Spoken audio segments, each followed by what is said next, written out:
We know he can play. He has always been a fantastic Shen player, but it's into Nocturne, it's into the paranoia and the denial of some of that global utility.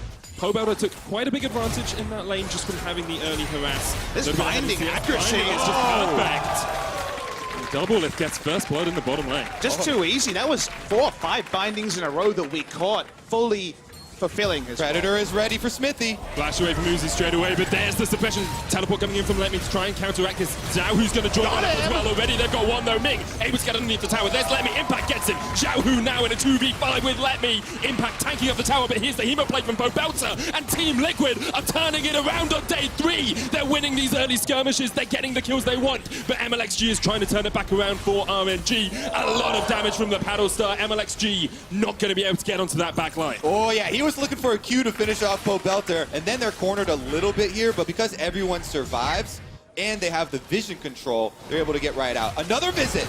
Once again, down in that bottom lane, the stun lock is perfect on Ming. And Team Liquid get their 4th kill. Oh, he's going to be a bit more backliner. We see the engage attempt, but... Runs in with the Predator, Gleaming Crow, and Featherstorm used there from Uzi. Not really too much burn at all from Team Liquid. Impact caught off towards the bottom side of the map. Can flash, but the flash chase from both members of RNG. Ming here as well. The knockup connects, and RNG do find the pick they've been looking for. Impact is on the side lane, though. Let Me does have teleport if he wants to get across there. He has the ultimate split push. There's Banner and also the pushing ability of the Tiamat upgraders. Here we go. Oh, that's the dead Zoe, but the Infernal Drake does go to RNG. And Team Liquid want to chase them and disallow them from answering Impact right now. That Infernal Drake, they were able to get off the map, but it's at the cost of a top turret. Pretty free at the moment for Team Liquid. RNG will eventually check it, but it's already down to 5,000 HP. Yep, and they should be able to finish it off here. Ming's coming to check now, though. 3,000 HP! Smithy's so low as well. Teleport's going to come in straight away. There's the paranoia as well. Pop on LXG. Ole is in the wrong position, and RNG find the team fight. They want a double charm on the back line as well. And RNG have found the perfect opportunity to collapse on Team Liquid. Pobelter goes golden, but he goes back to Fountain. This sleep's landed on Smithy as well, and Team Liquid have to run away. Team Liquid linger on the Baron for too long. They don't have tanks to tank it down. It's only Impact in the bot side. Now the Baron's going to be started by RNG. What's the response going to be? Well, they're headed right around. Smithy's extremely low, but Impact and Doublelift want to try and stop them. If this is the moment to prove you're a superstar, this is the moment for Doublelift to step up to the plate. He's 3 items on the Caitlyn. The Baron's low. RNG still on it, though. Smithy could steal across the wall with the blast cone. He's going to jump in. And Smithy gets it, and Team Liquid are able to get out as well. Impact survives, Doublelift survives, and Team Liquid survive in this game. Are you kidding me? My heart Kobe drops to the floor. End up with it regardless. Breaking the base with this buff, and how strong Caitlyn is. She even has the insurance of the Mercurial Scimitar already. King's going to engage straight on towards Smithy. He's called out, he's locked down as well. Here's the call of the Forge God, looking for connection onto Doublelift. Featherstorm comes out as well through the Stag United. He will get 2, but he goes down in the end. It's on Pobelter, the Hemo play from the side. That is a very dead Uzi. Let Me has to run for the wins here, has the blast cone to knock himself into the pit, and Team Liquid will settle with 3 kills. It's like horses in real life. I mean, Team Liquid can see him now as well because he's walking Maybe you should have just not. Should have just stayed still for it. Oh, Team Liquid going to start up the Baron here, and it looks like RNG are giving it up. They're going down towards the bottom lane. Yeah, for sure. This has got to be the Baron for Team Liquid, and it has also got to be pushed inside. They're going for Impact. Call of the Forge God was used, but the Brittle stops the channel. Impact down in that bottom lane is getting caught out by all 4 members of RNG. The flash at the end will fall, but Team Liquid are just going to try and force down mid. And the Baron Siege is still going to go through, even though RNG were able to pick off Impact. They had to use Orno and Rakano. They have no CC left, so it's going to be rolling through the mid lane. They'll get a second inhibitor top, maybe even up to the end. Ming gets pulled in, but QSS it straight away, keeping himself alive. The Hemo Plague, not quite enough. Oh, it is! Just enough from Pobelter.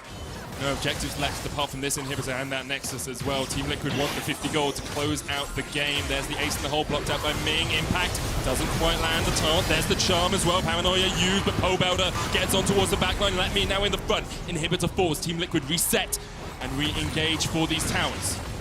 Team Liquid going to be able to finish it off here. He jumps in, lands the stun there onto Zhao Hu, but it's not quite enough. But Team Liquid very healthy here, and Doublelift is still getting the Nexus towers down. Team Liquid so close to the win, the binder connects, and once again, Doublelift takes down his opposite man.